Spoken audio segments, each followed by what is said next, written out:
గౌరవ ముఖ్యమంత్రి గారు మాట్లాడుతూ ఈ హౌస్ కు ఇమ్యూనిటీ ఉంది, ఈ హౌస్ లో మేము కోర్టుల గురించి కూడా ఏదైనా మాట్లాడొచ్చు అని ముఖ్యమంత్రి గారు మాట్లాడారు. ఐఎమ్ కోటింగ్ కౌల్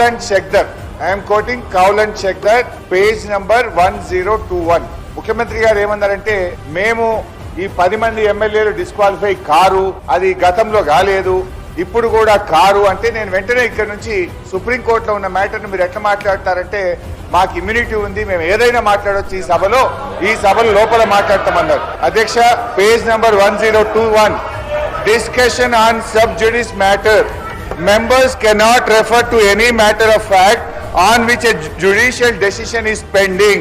అదే విధంగా chapter 18, parliament and judiciary, as regards the relationship between the parliament and the judiciary, both are under constitutional obligations not to encroach each upon others jurisdiction. In this respect, article 121 provides that the conduct of a judge or a supreme court or high court cannot be discussed in parliament except upon a motion for presenting to the president praying for the removal of such judge. Judge గారి removal గురించి తప్ప సుప్రీంకోర్టులో గాని హైకోర్టులో pending ఉన్నటువంటి విషయాన్ని సభలో మాట్లాడకూడదు అని కౌల్ అండ్ షెక్దర్ లో చాలా స్పష్టంగా చెప్పడం జరిగింది. నేను అందువల్ల మీతో కోరుతున్నా, ముఖ్యమంత్రి గారు ఇవాళ సర్వోన్నత న్యాయస్థానం సుప్రీంకోర్టు యొక్క